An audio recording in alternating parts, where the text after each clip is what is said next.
Legal team عدالت میں ججز چھٹی پہ چیئرمین تحریک انصاف اور سابق وزیر اعظم عمران خان کی غیر قانونی قید کو 33 روز گزر گئے۔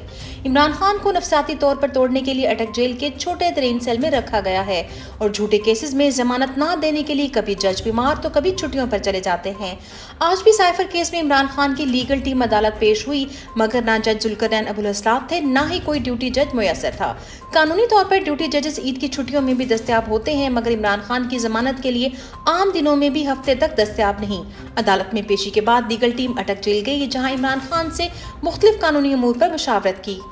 عمران خان کی غیر سیاسی باپردہ بیگم بھی ریاستی فسطائیت کا شکار۔ چیئرمین عمران خان کے وکیل نعیم حیدر پنجوتھا نے اپنے ٹویٹ میں بتایا، بشرا بی بی کی ضمانت میں 12 تاریخ تک توسیع ہو گئی ہے۔ پولیس نے عدالت میں کہا کہ بشرا بی بی کو آڈیو سنائی گئی تو انہوں نے انکار کیا کہ یہ آڈیو میری نہیں۔ آج عدالت نے پولیس سے کہا کہ کیس آپ نے جعلی رسیدوں کا بنایا ہے، لیکن آپ نے آڈیو کیسے بھیجی، جس پر پولیس چپ ہو گئی۔ عدالت نے کہا کہ ایف آئی آر کے مطابق تفتیش کریں اور آپ کو تفتیش کا دائرہ اختیار کیس کی حد تک رکھنا چاہیے، آپ باہر نہیں جا سکتے۔ اس سے اندازہ لگا لیں کہ کس قدر انتقامی کارروائی کی جا رہی ہے۔ بشرا بی بی کو گھنٹوں بٹھا کر تفتیش کی گئی، جس میں کیس سے ہٹ کر سوالات کی گئے، جس کی قانونی طور پر اجازت ہی نہیں۔ اس کے بعد بشرا بی بی نیب میں بھی پیش ہوئی، جہاں انہیں 5 گھنٹے سے زائد بلا ضرورت بٹھایا گیا۔ فوج اور عوام کے درمیان دوریاں صرف عمران خان ختم کر سکتے ہیں۔ سیکرٹری اطلاعات تحریک انصاف رؤوف حسن نے یوٹیوب ڈیلی شو میں گفتگو کرتے ہوئے کہا، آج پاکستان کی فوج وہ فوج نہیں جو ہم نے دیکھی ہوئی ہے، یہ میری فوج ہے۔ اس پر تنقید ایسے ہے جیسے میں اپنے اولاد یا کسی بھائی کو سمجھاؤں کہ ایسا نہ کریں اور ماضی سے سیکھیں۔ پروگرام کے دوسرے مہمان نے رؤوف حسن کی بات کی تصدیق کرتے ہوئے کہا، میں بالکل اس بات سے متفق نہیں ہوں کہ پاکستان تحریک انصاف یا اس کے کارکنان شرپسند یا غدار ہیں۔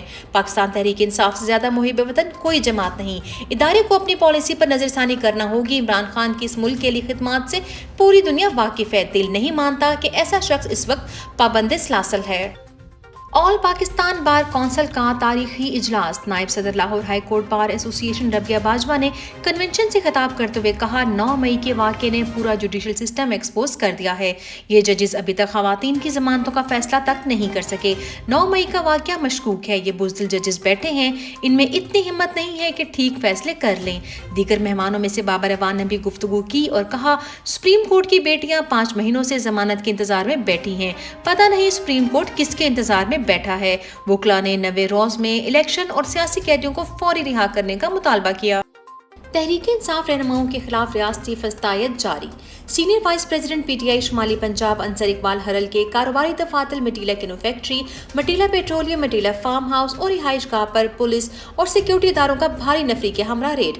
اپنے ہی پاکستانیوں کے خلاف جوانمردی کا مظاہرہ کرتے ہوئے بھرپور طریقے سے اشیاء کی توڑ پھوڑ کر کے شدید نقصان پہنچایا گیا۔ قصور صرف یہ ہے کہ انصر ہرل حق اور سچ کے ساتھ کھڑے ہیں، اس ظالم نظام کو ماننے کو تیار نہیں ہیں اور اپنے کپتان عمران خان کے ساتھ چٹان کی طرح کھڑے ہیں۔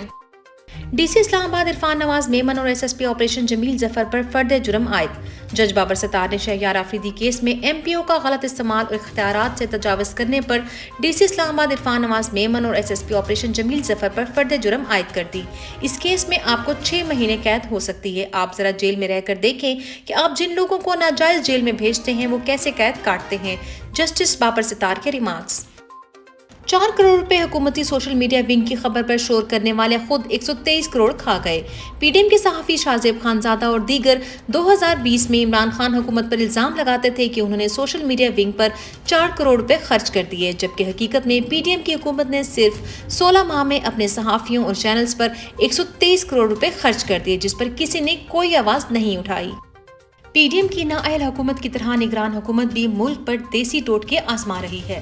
عوام کو بجلی کے بلوں میں ریلیف دینے کے بجائے نگران حکومت نے مغرب کے بعد مارکیٹس بند کرنے کا نیا فارمولہ ایجاد کر لیا تاکہ جلدی مارکیٹس بند کر کے بجلی بچا سکیں، مگر جو کاروبار کا نقصان ہوگا اس کا کوئی ازالہ نہیں کیا گیا۔ نیا پلان 15 اکتوبر سے 1 فروری تک چلانے کا منصوبہ ہے۔ پیٹرول پر ڈیلر مارجن بڑھانے کی منظوری۔ نگران وزیر خزانہ کی صدارت میں اقتصادی رابطہ کمیٹی کا اجلاس ہوا۔ اجلاس کے بعد جاری کردہ اعلامیے کے مطابق پیٹرول پر ڈیلرز مارجن 1 روپے 64 پیسے فی لیٹر بڑھانے کی منظوری دے دی گئی ہے، جس کے بعد پیٹرول کی قیمت میں مزید اضافہ متوقع ہے۔ آئندہ مہینوں میں مہنگائی میں مزید اضافے کا امکان۔ وزارت خزانہ کے مطابق اگست میں بجلی کی قیمتوں میں 2 بار اضافے کے اثرات مہنگائی پر آئیں گے۔ پیٹرول ڈیزل کی قیمتیں مزید بڑھنے اور سردیوں میں بھی بجلی کے بل زیادہ آنے کے امکانات ہیں۔